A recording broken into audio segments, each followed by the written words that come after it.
আমার পরিস্থিতি যেমনই হোক না কেন সব সময় পাশে পেয়েছি আমি আমার মাকে আর আমার স্বামীকে। তারা দুজনে সব সময় একটা কথাই বলে, দুনিয়ার লোক যা কিছু বলুক, যা কিছু ভাবুক, তুমি সব সময় সঠিক পথে হেঁটো। তুমি যদি সঠিক মানুষ হও তাহলে দুনিয়ার লোকের কথা হেসে উড়িয়ে দিতে পারবে। আর এই দুনিয়ার লোকের কথা কেন বললাম বলো তো বন্ধুরা, কিছু কিছু এমনও মানুষ আছে তোমার সংসারের কথা তুমি জানবে না, তারা আগে জানছে, তারা আগে খোঁজ খবর রাখছে, মানে এতটাই সিসিটিভির মতো তারা নজর রাখে। আর আমার মনে হয় এখনকার যুগের মানুষরা এরকমই, নিজের খায় আর অন্যের সংসারের ওপর নজর রাখে, কে কখন কোথায় যাচ্ছে কি হচ্ছে তার ঘরে, এরকমটা জানো তো।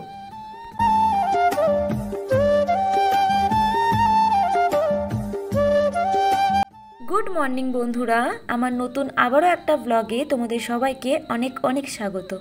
যে যেখান থেকে আজকে আমার ব্লগটা দেখছো, আশা করছি সকলে খুব ভালো আছো, সাথে সুস্থ আছো। আর আমিও কিন্তু ভগবানের নাম নিয়ে বেশ ভালো আছি গো। তো আজকে ব্লগটা তো ওই গল্পের মধ্যে থেকে স্টার্ট করেই দিলাম, অনুরোধ রইল পুরো ব্লগের সাথে থাকার। আশা করছি প্রত্যেকটা দিনের ব্লগের মতো আজকে ব্লগটাও কিন্তু তোমাদের বেশ ভালো লাগবে। তো বন্ধুরা, আজকে সকাল সকাল রান্নাটা হয়ে গেছে বলতে পারো। সকাল সকাল কেন হয়েছে বলো তো, যেহেতু আজকে না আমার খুব সকালেই ঘুমটা ভেঙেছে। খুব সকাল বলতে তোমার ওই 4:30 নাগাদ, জানি না কেন ঘুমটা ভেঙে গেল। তো উসপাস করছিলাম অনেকক্ষণ বিছানাতে, তারপরে উঠলাম, একটু ব্রাশ করলাম, ড্রেসটাকে চেঞ্জ করে আর রান্নাটা বসিয়ে দিলাম জানো তো। আর যেহেতু আগের দিন আমি সমস্ত সবজি অনেক সময় কেটে রাখি, আবার অনেক সময় রাখি না, তো যাই হোক কালকে তো আমি কেটেই রেখেছিলাম, তো সেই জন্য না রান্নাটা ঝটাপট করে বসিয়ে দিলাম। আর দুপুরে রান্না বলতে পারো কিন্তু খুব তাড়াতাড়ি আজকে আমার হয়ে গেছে, আবার বিকেলে বসাবো।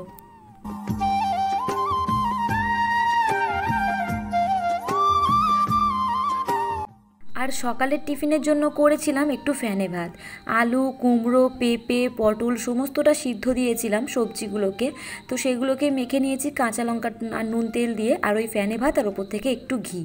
এত ভালো লেগেছে কি বলবো বন্ধুরা, জানো তো। কি বলো তো, নিরামিষের দিনে না কি দিয়ে কি রান্না করব কিছু বুঝতে পারছি না জানো তো, যেহেতু গোটা একটা মাস একদম। তো যাই হোক, যেহেতু সবজি এখন করতে হবে, তো তাই ভাবছি একটু ঘুরিয়ে পেঁচিয়ে রান্না করতে হবে, কারণ একঘেয়ে রান্নাও না ভালো লাগে না। তো এবার একটু ভাবছি একটু পনির এনে রাখবো আর কি। তো যাই হোক বন্ধুরা, ওই সকালবেলা করেছিলাম একটু ফ্যানে ভাত, সেটাকে তো টিফিনে। আর দুপুরে রান্না করেছিলাম তোমার ওই একটু লাউ ভাজা। লাউ ভাজা বলতে কি বলো তো, আমি বুঝতেই পারছিলাম না যে কিভাবে কি রান্না করব, তো সেই জন্য লাউটাকে একটু প্রেসারে সিটি মেরে সব জল ঝরিয়ে কড়াই একটু 5 ফোড়ন, শুকনো লঙ্কা, তেজপাতা ফোড়ন দিয়ে আর লাউটাকে পুরো ভাজা ভাজা করেছি জানো তো। তোমার ওই তেল ছাড়া যে ভাজাটা হয়, সেই ভাজাটার একটুখানি চিনি ঠিনি দিয়েছিলাম। ভেবেছিলাম লাউ দিয়ে আর বড়ি দিয়ে করব, কিন্তু বড়িটা না একদমই অল্প ছিল। আর একটা মানে তরকারি টাইপের করেছি, কুমড়ো পটল সমস্তটা সবজি দিয়ে, আর ওই বড়ি দিয়ে একটা তরকারি করেছি। 2-4টে মতো বড়ি ছিল, তো সেটা না ওই তরকারিতে দিয়ে দিলাম, নয়তো ভেবেছিলাম লাউ দিয়ে বড়ি দিয়েও করব। বড়িটা পড়লে না বেশ একটু খেতে ভালো লাগে নিরামিষ তরকারি জানো তো বন্ধুরা। তো এই যে এদিকে দেখো সমস্ত কোটোগুলোকে পরিষ্কার করলাম।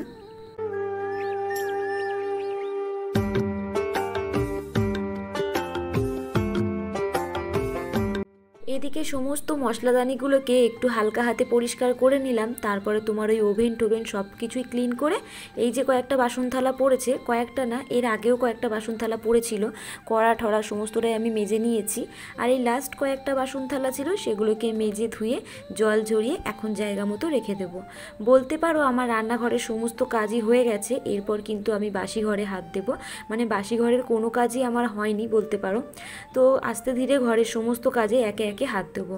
কী বলো তো, ঘুম থেকে উঠেই তো আগে আমি রান্নাঘরে গিয়েছিলাম, তো তারপরে এই যে এখন বাসি ঘরের কাজে হাত দিলাম।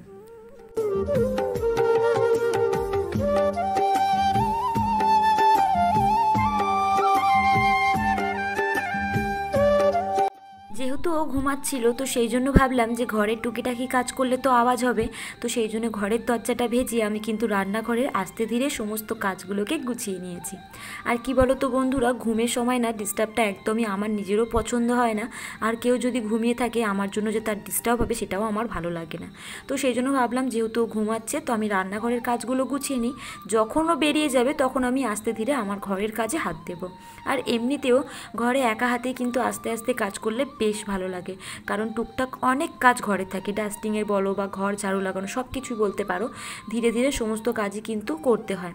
তো যাই হোক বন্ধুরা, ওদিকে রান্নাঘরটা পুরো গুছিয়ে নিয়ে তোমার সকালের টিফিন সমস্ত কিছু করে নিয়ে তারপরে কিন্তু এই যে ঘর বাড়িগুলোকে পরিষ্কার করছি একে একে।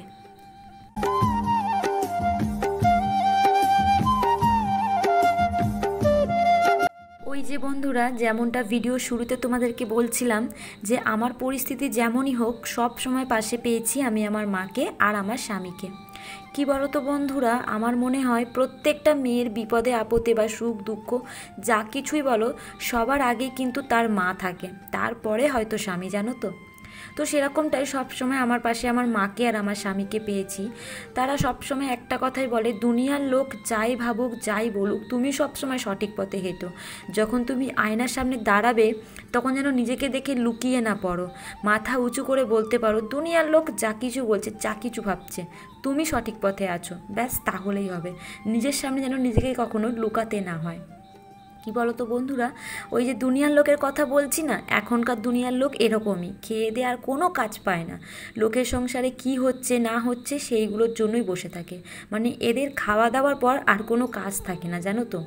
তোমার সংসারের কথা তুমি জানবে না, তার আগে তারা জেনে বসে থাকবে, মানে ভাবতে পারছো কোথায় বাস করছি আমরা, এখনকার দুনিয়ার লোক কেমন, জানো তো।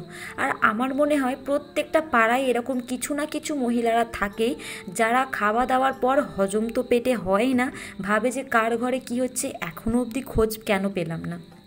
আগে নিজের ঘরের খোঁজ রাখুন, নিজের কথা ভাবো, তারপরে কার ঘরে কি হচ্ছে সেগুলো ভাবতে এসো। আসলে কি বলো তো বন্ধুরা, তাদের না পেটের ভাত হজম হয় না, জানো তো।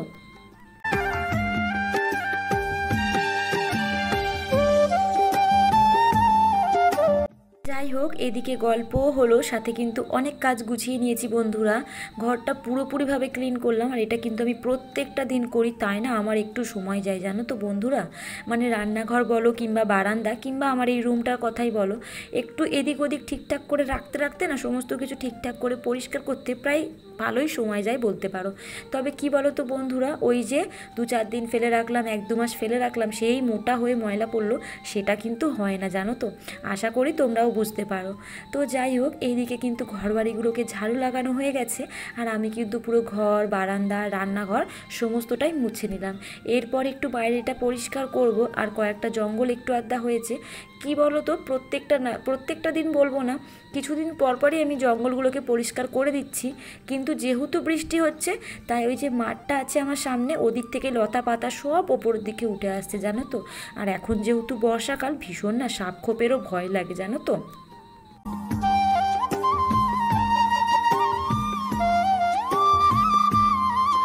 কি বলো তো বন্ধুরা, সকাল সকাল ঘুম থেকে উঠতে হয়তো একটু কষ্ট হয়, কিন্তু ওই যদি একবার উঠে কাজগুলো করা যায় কি তাড়াতাড়ি যে সমস্ত কাজ শেষ হয় কি বলবো, হাতে না অনেক সময় পাওয়া যায়।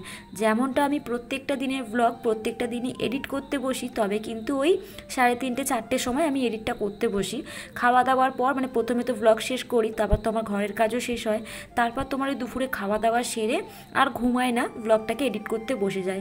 চেষ্টা করি আজকের দিনের ব্লগটা আজকে এডিট করে নেবো, জানো তো। তো আজকে কি হয়েছে বলো তো বন্ধুরা, 1:30টার মধ্যে আমি আর কি এডিট করতে বসে গেছিলাম, অনেকটা সময় পেয়েছিলাম, সাথে আমি দুপুরেও কিন্তু বেশ ভালোভাবে 1-1.5 ঘন্টা মতো খুব ভালো ঘুম দিয়েছি, জানো তো, যেটা আমি প্রত্যেকটা দিন করতে পারি না।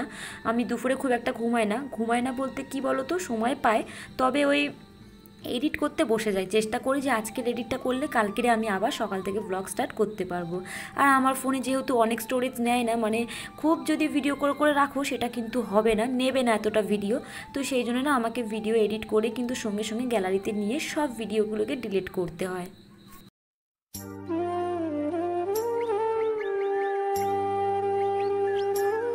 তো এদিকে আমার হাতের সমস্ত কাজই গোছানো হয়ে গেছে, আর এখন পুজোটাও সেরে নিচ্ছি।